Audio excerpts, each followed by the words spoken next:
Are bonds a buy right now? And what about the Canadian dollar? Is it set to go down? Let's get more from Tiago Figueiredo, who's a macro strategist at Desjardins. It's great to see you. Yeah, it's great to see you as well. Broadly speaking, you think bonds are a decent buy in North America? You're not particularly worried about inflation? Not particularly at this point. It's one of those where we're starting to see inflation expectations rise, and that's a concern, but that needs to continue in a pronounced fashion for that to really have a material impact on the direction of travel for interest rates. The Bank of Canada, you think, in the near term, more hawkish, because, I mean, the latest cut, people said it's just tariffs, that's the only reason. Yeah. But you think there could be more tariffs, more interest rate cuts this year? Exactly. I think now the Bank of Canada is almost in a wait-and-see mode. There's a lot of uncertainty out there that they're really trying to reduce the odds of doing a policy misstep. And cutting rates in an environment where you could get some inflation is probably a bigger concern than if you just kept rates on hold. So we think, at least for April, a pause in the cards with the data that we've seen so far, and then going forward, we'll probably see the Bank of Canada continue to cut rates as these growth risks ultimately materialize from tariffs, which we know will be devastating for the Canadian economy.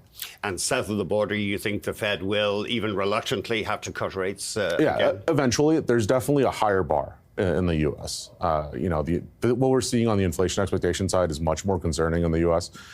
Fed Chair Powell has downplayed those increases, basically saying that it's only one survey. Other measures haven't really increased as much. But we think that if this trend continues, it's something that they'll have to address at some point. And that'll probably just mean keeping rates on hold for a bit longer than they would have otherwise. Maybe we could pop up the U.S. 10-year bond yield and the Canadian 10-year bond yield. Mm-hmm. So if inflation comes back, obviously 10-year bonds tend to be a horrible asset to own. But you don't see a huge risk of that. No, not at this point. We think that in general, the rates across the curve should be moving lower, both in Canada and the U.S. Again, that move might be a bit slower in Canada. It might not happen right away just because of this hawkishness that we might see from the Bank of Canada. Same thing with the U.S., but we think by the end of the year and even going into next year, yields should be lower. The Canadian dollar, you're becoming more neutral. I mean, at first glance, our currency is very vulnerable here in a trade war, but you think you don't see big swings up or down right now. Yeah. So actually, why we've become more neutral in the Canadian dollar is more of a U.S. story. So these growth risks in the U.S. are starting to materialize. I mean, we heard some talk about the Doge cuts with the February payrolls and some more stuff to come with March. I think that those risks are starting to show up a bit quicker than maybe many expected. And that's probably what'll drive interest rates ultimately lower in the U.S. and kind of keep the interest rate differentials in between Canada and the U.S. moving in favor of maybe a bit stronger Canadian dollar. But when you balance that with the risks of more tariffs, it's one of those that, we're more neutral. We used to think the Canadian dollar would maybe depreciate a bit more, but at this point, given the weakness that we've seen in the U.S., it's more of a balanced view. Your economics team, the dismal scientists over there, they do see a real risk of a recession in the U.S. and Canada. Yeah, exactly. I think that risk is more pronounced in Canada, but yes, there's also a risk in the U.S. And that brings with it kind of all the risk-off sentiment that you would see in markets where you tend to see equities move lower, spreads widen. All of that's something that we're expecting to happen.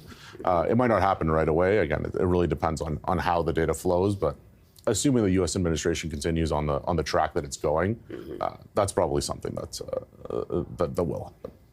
We saw Metro, Loblaws, and the parent of Empire, Sobeys, hitting their highest in at least a year today. And I think Loblaws must be at a record high. I mean, without commenting on those individual stocks, is that likely to be a refuge for investors, or will they see it as a haven? Staples? Staples, perhaps. I think that's one of the things. Like generally, these more defensive names should do well in this. I think even utilities could do well as well. But it's one of those where I think the case to own the TSX over the S&P 500 really comes more from mineral extraction or just like energy extraction more generally. If you want greater exposure to that, that's probably the index to own over the S&P 500, which has had. We know that tech valuations are a bit more stretched. Mind you, they've come down a fair bit.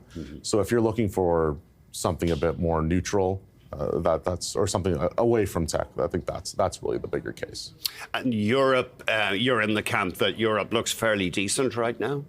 I think most of the move that we've seen in Europe has probably already come. It's one of those where we probably won't see as large of a drawdown. Really, the trade war that we're seeing is at this point, at least, mostly between Canada and the U.S. There's scope for that to change come Wednesday and potentially further on. But at this point, it's one of those where we've seen strong outperformance in Europe. For that to continue, you really need to see this fiscal story have legs and continue to happen, and probably the U.S. economy to slow down.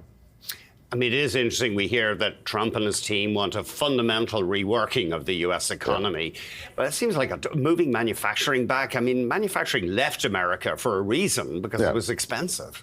It's a tough task. I think the important thing here is, how do you convince companies that these tariffs are permanent? Right. Because those decisions will happen once there's a widespread belief that these are permanent.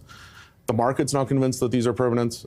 We're also not entirely convinced, but it's a risk. Like, it's one of those where that could change if we see something more material. It's tough to tell you what that is at this point, but it's something that we're watching for sure. Yeah, it is incredible that he's trying to reverse decades of deindustrialization. It's a big change. It will cause a lot of pain near term. Yeah, and tough for companies. I mean, they plan plants decades in advance. How are they supposed to deal with this stuff? Exactly, and this is where there's a bit of nuance here, where maybe the news on Wednesday, if it ends up being broadly in line and we get some view on how long these tariffs will be in place, I don't think that's likely. But if that does happen, it might actually be a benefit for these companies, because then they can actually start to action the plans that they've gamed out. Right. Tiago, thank you very much. Yeah, of course. Tiago.